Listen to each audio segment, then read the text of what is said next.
Well, my mother, Loretta Young, did a film with my father, Clark Gable, called Call of the Wild. And it was the first time that they'd ever done a film together. Old Hollywood sold spotless love stories.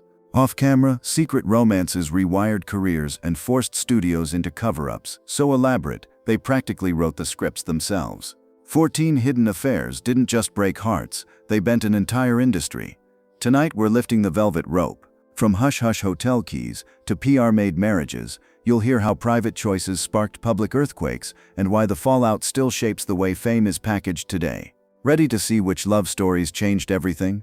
Clark Gable and Loretta Young. They met on location, two megastars with reputations to protect and a studio machine that measured purity in ticket sales. Chemistry wasn't the problem, public image was. When a pregnancy followed, the response wasn't romance, it was crisis management on a stopwatch. Loretta vanished from the spotlight, rested, and returned months later, miraculously adopting a baby who looked uncannily like both leads. Contracts stayed intact, headlines stayed clean, and a child, Judy, grew up reading gossip about her own face without knowing why strangers stared. The cover-up became a masterclass in the era's PR playbook: reroute the timeline, rewrite the narrative, and let audiences applaud the illusion. Gable kept his crown as the rugged romantic. Young kept her halo as America's gentle heart. Image, not truth, paid the bills. Behind the scenes, lawyers, publicists, and fixers moved like stagehands, switching dates, crafting statements, arranging coincidences. The production values were studio-grade. The story they sold was spotless by design. When the truth surfaced decades later, it reframed two careers and exposed how far the system would go to police desire and monetize innocence, even if it meant gaslighting the people at the center of it. A love story rewritten into a business plan. Spencer Tracy and Katharine Hepburn. They didn't need a press release. Their eyes did the talking.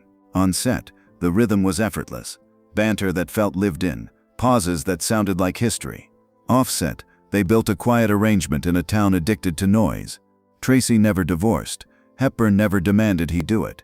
Instead, they carved out privacy with old-fashioned discipline. Separate residences, coded phone calls, and a practiced refusal to feed the columnists. The restraint became part of their legend. Two adults choosing complexity over spectacle. Studios read the room. Pair them together, and the box office softened around Tracy's granite persona while polishing Hepburn's steel into warmth. Their films sold not just stories, but the possibility that grown-up love could be unsentimental and true. The price was invisibility. She skipped public acknowledgments. He balanced faith, family, and a bond he wouldn't name. In a culture obsessed with labels, they survived by declining one. What remains is a paradox, an open secret that redefined screen chemistry while staying largely unspoken. They proved that in old Hollywood, silence could be louder and more strategic than any headline. Oh, before we go on, I will be posting more videos like this, so please like, subscribe, and turn on the bell so you don't miss the next deep dive from Golden Hollywood Uncovered. Okay, on to the next. Gloria Swanson and Joseph P. Kennedy Sr. She was Hollywood royalty with mounting debts. He was an East Coast power broker hunting prestige. When Gloria Swanson met Joe Kennedy, business and desire fused into a single dangerous project. Kennedy took the reins of her finances and production slate. Meetings blurred into dinners. Strategy calls became whispered promises. He presented himself as savior and producer, the man who could outmaneuver studios and rebuild a legend. The plan was grand: ambitious pictures, elite backers, a personal revival staged like a campaign. Instead, budgets swelled, egos collided, and the arithmetic stopped smiling. Behind the glamour, ledgers bled. Swanson fought to keep control of her image while Kennedy pulled strings off stage. The affair lived in the shadow of his marriage and her fame, a partnership that looked like power until the bills came due. When it unraveled, it left more than broken hearts. It was a case study in how intimacy can tilt contracts, how a star can become a balance sheet, and how old Hollywood turned private leverage into public spectacle until the receipts refused to cooperate. Marion Davies, Hearst and the Chaplin jealousy. William Randolph Hearst didn't just bankroll movies, he tried to script real life. His devotion to Marion Davies was genuine, but it lived beside something darker. An empire builder's need to control every close-up, every headline, every whisper around her. Charlie Chaplin's charm complicated that control. Whether the spark was real or imagined, Hearst heard it everywhere. At parties, on sets, inside the laughter that followed Chaplin like a spotlight. Jealousy met power, and the air around Davies turned electric. Then came the 1924 yacht trip, the Oneida, the guests, the producer Thomas Ince's sudden death. Official stories cited illness. Rumors refused to sit down. The contradictions became their own legend, a crime tale without a solved act, forever casting long shadows across a moonlit deck. Hearst's newspapers could shout down almost anything, and they tried. Columns bent facts into shapes that fit the mogul's peace of mind. Hollywood watched and learned. If you controlled the megaphone, you could control the memory. For Davies, the line between affection and possession never quite untangled. The studio town saw how love, money, and media could fuse into a single instrument, and how a single fright can tune an entire industry to play quietly. Ingrid Bergman and Roberto Rossellini. America adored Bergman as luminous virtue. Then came an Italian director, a volcanic set on Stromboli, and a romance that didn't wait for paperwork. The public reaction was instant and merciless, with moral outrage drowning out the work. Studios slammed doors. Politicians grandstanded. A Senate denunciation turned a private life into a national scolding, as if an actress owed purity clauses to a country. Bergman left and kept working anyway. In exile, she built films that felt sharper, riskier, more adult. The scandal didn't end her career, it changed its voltage. She married Rossellini and kept moving, even as headlines tried to freeze her in place. Hollywood eventually wanted her back. When she returned, awards followed, but the narrative had shifted. No longer the saint, but the woman who survived the fire and kept her craft. The lesson stuck. The audience's outrage can be loud, but talent with stamina can be louder over time. Are you enjoying this video? If you are, please do me a favor and hit the like button. It's free and really helps the channel grow. Elizabeth Taylor and Eddie Fisher. The triangle was brutal in its simplicity. Fisher left Debbie Reynolds for Taylor, and America lost its mind. Overnight, Taylor transformed from grieving friend to tabloid lightning rod. The woman headlines loved to love and hate. Sponsors balked. Photo editors feasted. Her image went from porcelain to electric. Dangerous, irresistible, newsprint hot. Fisher's boy next door act melted under the glare. Taylor didn't retreat. She leaned into the narrative, kept working, and kept winning parts that required heat only she could throw. The more the press scolded, the more audiences showed up. The scandal didn't isolate her, it expanded her orbit. Being too much became the brand, the fuel that powered the next era of her life. Power, it turned out, could bloom in the exact spot where reputation was supposed to die. Humphrey Bogart and Lauren Bacall. He was weathered charm and late career doubts. She was 19, all flint and glow. Their onset spark during To Have and Have Not crossed from lines to life, cracking his marriage and rewriting his screen persona in one motion. What began as an affair became a new archetype, the tough guy who melts for the one woman who talks back. Audiences felt the truth under the dialogue, that slight tremor in the voice you can't fake. They married and carried that electricity from set to home and back again. Bacall's cool didn't soften him so much as sharpen him. Suddenly the private man had a public counterpart who matched his wit beat for beat. Studios noticed what crowds already knew. Together they sold a romance that felt adult, unsentimental, and real. The pairing proved that chemistry could be both cataclysm and career maker. In a town built on illusions, theirs was the rare myth that turned out to be true. Frank Sinatra and Ava Gardner. He was a crooner in a career slump. She was Hollywood's most dangerous kind of beautiful. Their connection didn't tiptoe, it detonated. The press called it reckless. They called it inevitable. Sinatra was still married when the spark caught, and headlines did what headlines do. His clean-cut image cracked. Her femme fatale aura became prophecy. The scandal didn't just follow them, it set their pace. Together they burned white hot. Nights spilled into mornings, fights into makeups that sounded like arias. You could hear it in his records, more ache, more edge, as if the microphone knew whom he'd been arguing with at 3 a.m. Studios flinched, then cashed in. The public couldn't look away from a love that felt too big for polite rooms. Gardner's magnetism sharpened his myth from choir boy to man who bleeds on the note. They proved that some romances don't stabilize a career, they supercharge it before blowing every fuse in the house. Charlie Chaplin and Joan Barry.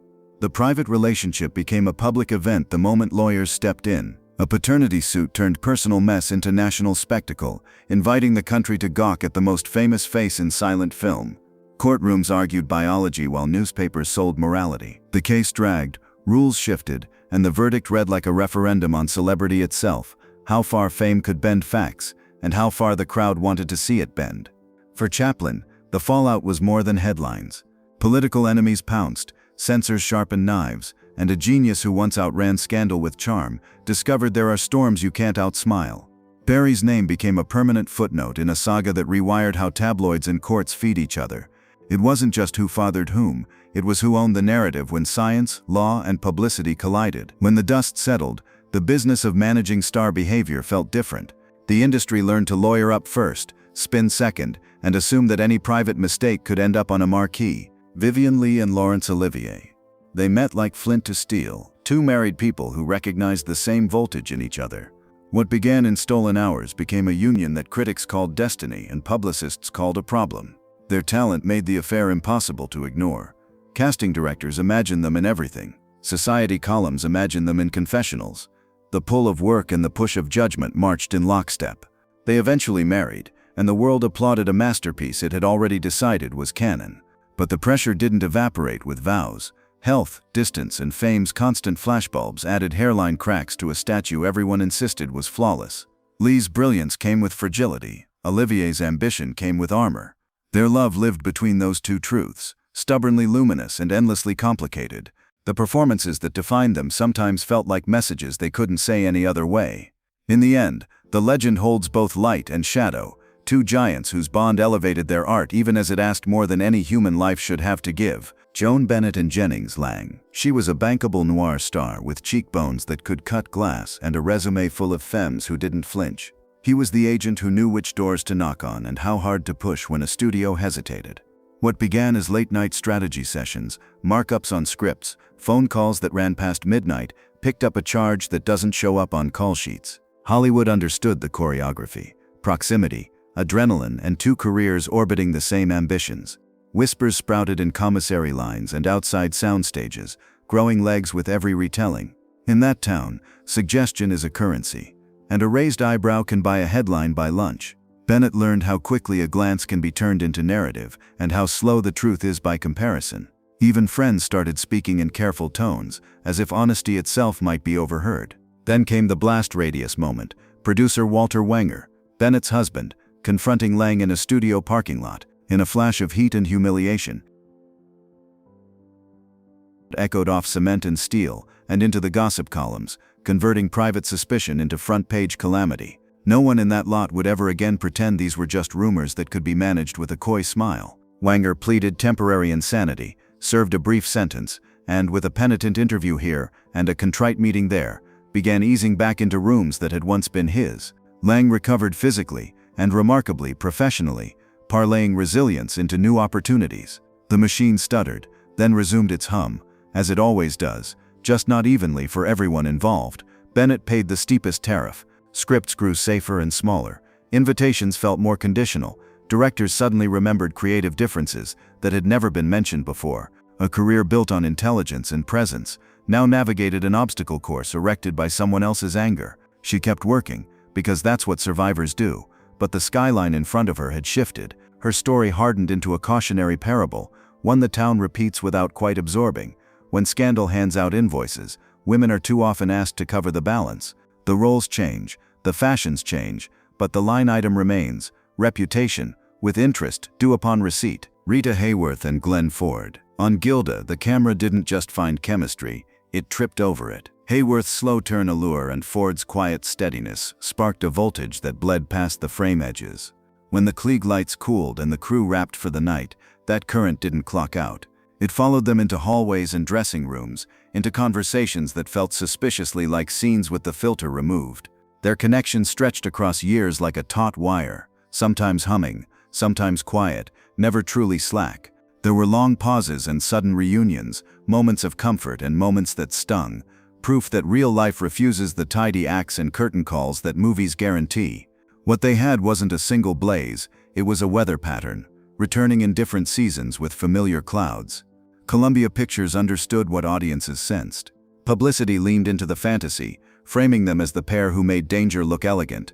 Magazine spreads and premiere photos did the soft selling, while off-hours reality threaded through private dinners and unpublicized afternoons. The line between promotion and emotion blurred until even insiders disagreed where it was drawn.